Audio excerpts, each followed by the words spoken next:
राधे राधे भक्तों, आज हम जानेंगे कि कबूतर का घर में अंडा देना सही है या गलत। कई लोग बोलते हैं कि ये एक शांति का प्रतीक होते हैं और इनका घर में अंडा देना बहुत ही शुभ माना जाता है। वहीं पर कई लोग ये भी मानते हैं कि कबूतर का घर में अंडा देना बिल्कुल भी सही नहीं होता और प्रलय को अपनी ओर खींचता है। इसी सवाल का जवाब पाने के लिए नारद जी एक दिन शिव जी के पास जाते हैं और बोलते हैं, हे प्रभु, पृथ्वी लोक पर रह रहे जीवों की एक बहुत बड़ी मंशा है कि कबूतर का हमारे घर में अंडा देना सही है या गलत। आप कृपा करके अपनी असीम बुद्धि से इस प्रश्न का जवाब दे। वहीं पर शिव जी हंसते हैं और बोलते हैं कि मैं इसका जवाब एक कथा के माध्यम से दूंगा। फिर वो कथा सुनाते हैं और बोलते हैं कि एक बार एक गांव में एक किसान होता है जिसके एक पत्नी और 2 बच्चे होते हैं। उसके पास बहुत थोड़ी सी जमीन थी जिसमें बहुत कम अनाज उगा करता था। उसका घर बड़ी मुश्किल से चलता था। उसकी पत्नी अक्सर बीमार रहती थी। उसी किसान की झोपड़ी में एक दिन 2 कबूतर के जोड़े ने अपना घोंसला बनाया और उस घोंसले में अंडे भी दिए। फिर कुछ ही दिनों बाद उस किसान की पत्नी की तबीयत बहुत ज्यादा खराब हो जाती है। उसके पास तो थोड़े बहुत पैसे थे, वो सब उसकी पत्नी के इलाज में खर्च हो जाते हैं। और कुछ ही दिनों बाद उसकी बेटी की तबीयत भी बहुत ज्यादा खराब हो जाती है। लोगों का ये बोलना था कि तुम्हारे घर में कबूतरों की वजह से ये हो रहा है, वो एक प्रलय का संकेत होते हैं और उन्हीं की वजह से तुम्हारी पत्नी और बेटी की तबीयत खराब हुई है। लोग बोलने लगे कि उस कबूतर के घोंसले को वहां से हटा दो। तभी किसान सोचता है कि ये बेचारे कबूतर क्या किसी का बुरा करेंगे और वो उस घोंसले को वहां से नहीं हटाता। पर अपनी पत्नी और बेटी की तबीयत इतनी ज्यादा खराब देख के उसकी भी बहुत ज्यादा हालत खराब होती है। फिर वो सोचता है कि मैं किसी ज्ञानी संत के पास जाके इस चीज का उपाय ढूंढूंगा कि क्या कबूतर का अंडा देना हमारे घर में सही है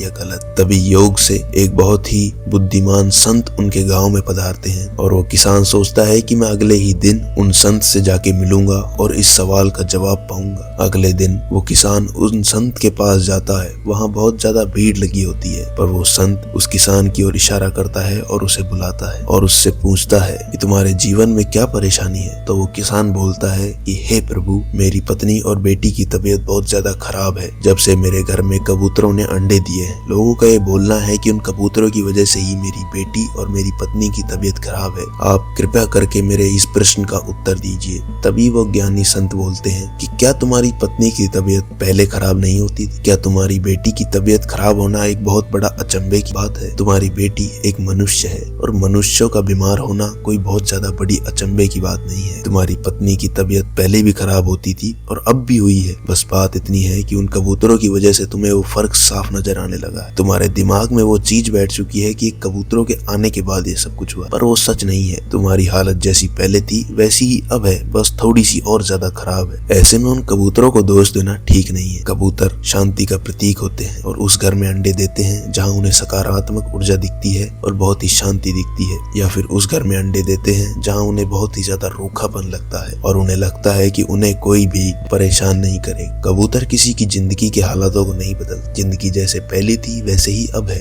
इसलिए कबूतरों पे दोष देने की बजाय उस चीज को पहचानो कि कबूतर तुम्हारे घर में सही ऊर्जा देख के आए हैं या फिर रूखापन देख के आए हैं। अगर सही ऊर्जा देख के आए हैं तो और ज्यादा भगवान की भक्ति करो। अगर रूखापन है तो उस रूखेपन को हटाओ, अपने घर में प्यार प्रेम लाओ और भगवान का चिंतन करो। तुम्हारे हालात अपने आप एक दिन ठीक हो जाएंगे। तो इससे हमें यह सीखने को मिलता है कि कबूतर किसी की जिंदगी के हालातों को नहीं बदलते। जैसे हालात पहले थे वैसे ही रहते हैं, बस वो फर्क साफ नजर आने लगता है क्योंकि हम हमारे दिमाग में ऐसा सोचते हैं कि ये सब कबूतरों की वजह से हो रहा है। इसलिए सिर्फ भगवान की भक्ति करो, कबूतरों पे दोष मत डालो। जो होना था वो हो रहा है। इसलिए राधा नाम का नाम जप करो और अपने जीवन में शांति लाओ।